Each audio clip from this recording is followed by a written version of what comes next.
नमस्कार बच्चों। BCom third year में अंकेषण एवं अंकेशक अध्याय में हम अध्ययन करेंगे अंकेशक की नियुक्ति, पुनर्नियुक्ति यानी appointment and reappointment of auditor, section 139 बहुत ही महत्वपूर्ण है।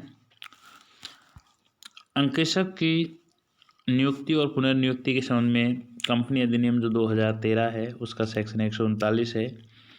ये कहता है, पॉइंट नंबर पहला, प्रत्येक कंपनी द्वारा अपनी प्रथम वार्षिक सभा में किसी व्यक्ति अथवा फर्म को अंकेशक के रूप में नियुक्ति दी जाएगी जो इस पद पर इसी सभा की समाप्ति से छठी वार्षिक सभा के अंत तक बना रहेगा, यानी 5 साल। इसके पश्चात प्रत्येक छठी साधारण सभा की समाप्ति पर कंपनी के सदस्यों द्वारा अंकेशकों का चयन निर्धारित रीति एवं प्रक्रिया अनुसार किया जाएगा, बशर्ते कि कंपनी द्वारा इसकी नियुक्ति से संबंधित विषय को कंपनी के सदस्यों के अनुसमर्थन हेतु प्रत्येक वार्षिक सभा में प्रस्तुत किया जाना चाहिए। यानी अंकेशक की जो नियुक्ति की जाती है वो वार्षिक सभा से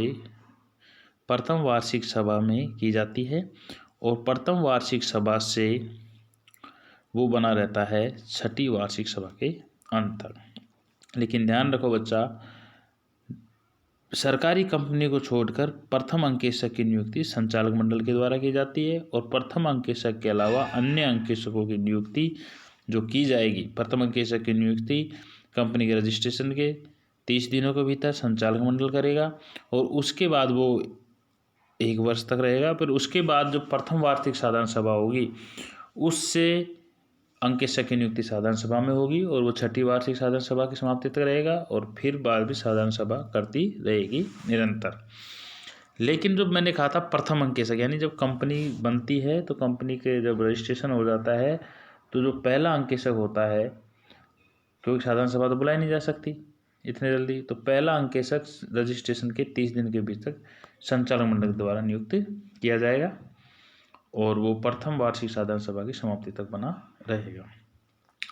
ध्यान रखो बच्चों, जो अंकेशक की नियुक्ति की जाती है उसके संबंध में उसकी सहमति और लिखित में उस अंकेशक से प्रमाण पत्र ले लेना चाहिए।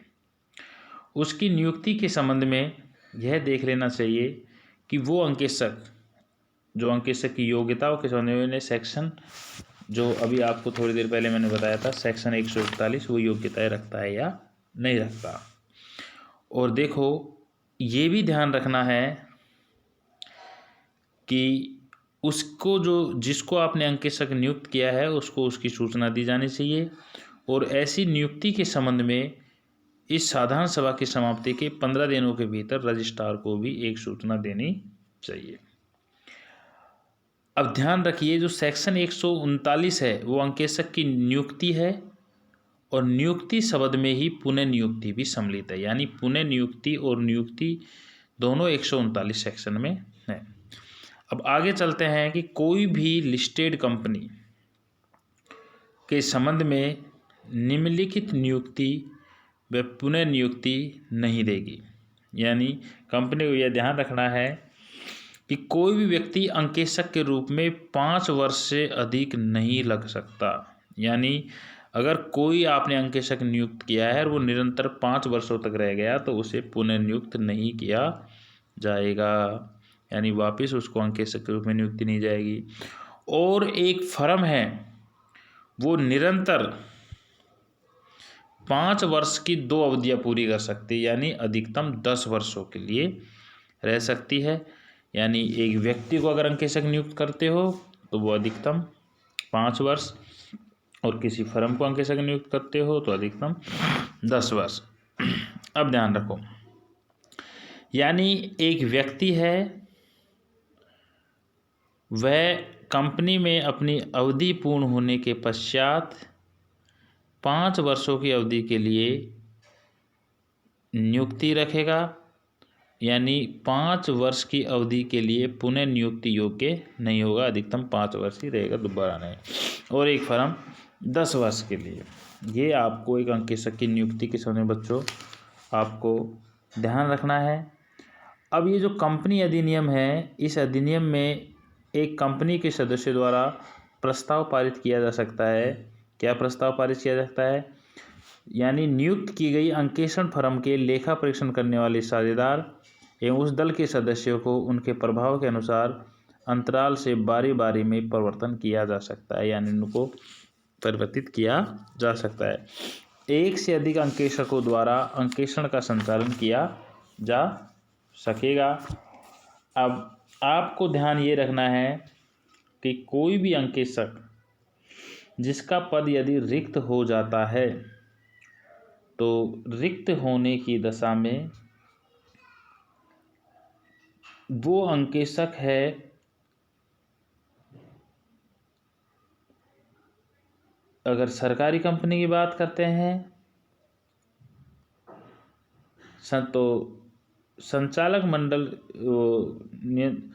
तो ऐसी कंपनी की स्थिति में अभिलेखों का अंकेक्षण महालेखा नियंत्रक द्वारा नियुक्त अंकेक्षक द्वारा नहीं किया जाना हो तो संचालक मंडल द्वारा 30 दिनों के भीतर किया जाएगा।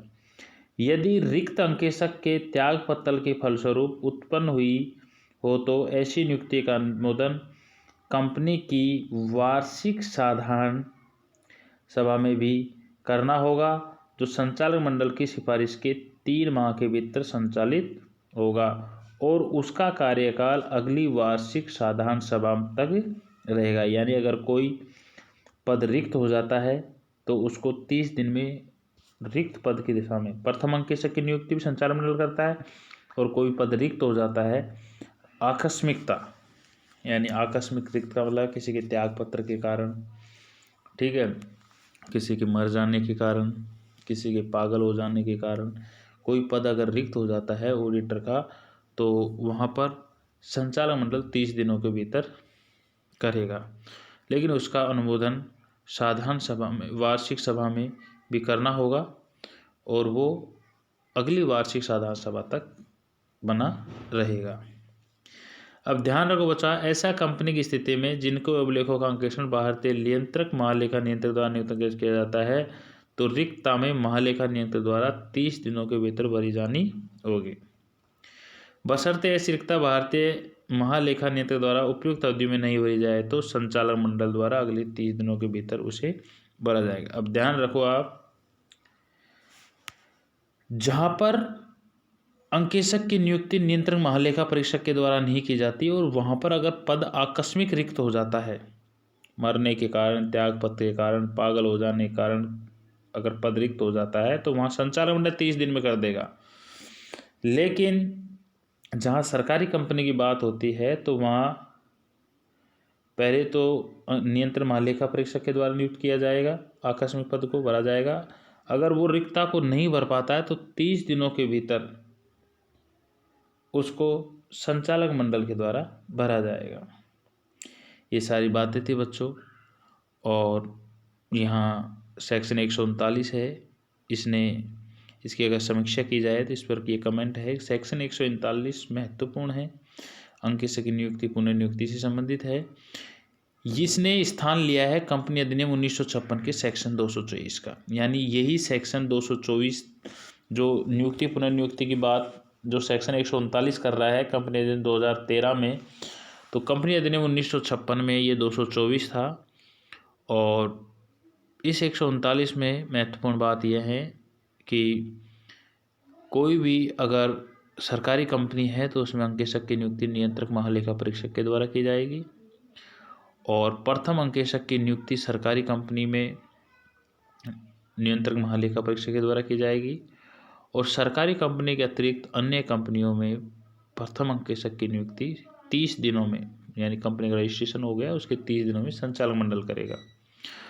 और संचालक मंडल अगर नहीं कर पाता है तो साधारण सभा में की जाएगी और बाकी अन्य अंकेक्षकों की नियुक्ति कंपनी साधारण सभा में ही करेगी। आकस्मिक रिक्तता की बात की जाए तो आकस्मिक रिक्तता की दिशा में रिक्त पद के 30 दिन के भीतर कंपनी में अंकेक्षक की नियुक्ति संचालक मंडल करेगा और उसको अनुमोदित कराएगा साधारण सभा से, और प्रथम जो भी साधारण सभा होगी उसकी समाप्ति तक वो पद पर बना रहेगा।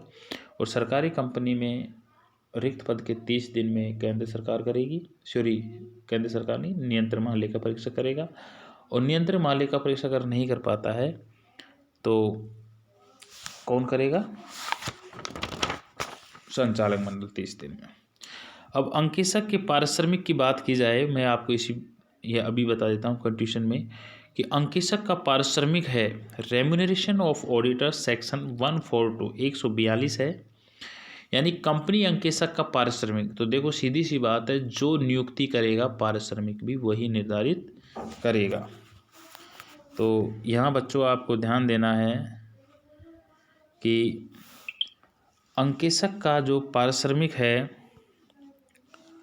उसके संबंध में आप ध्यान दें कि कंपनी अंकेशक का पारिश्रमिक वार्षिक साधारण सभा में या अन्य किसी निर्धारित स्थिति से निश्चित किया जाएगा, परंतु प्रथम अंकेशक का पारिश्रमिक संचालक मंडल द्वारा निश्चित किया जाएगा जिसने उसे नियुक्ति दी है। तो मोटी बात यह है कि प्रथम अंकेशक की नियुक्ति संचालक मंडल के द्वारा की जाती है, इसलिए उसका पारिश्रमिक संचालक मंडल निर्धारित करेगा।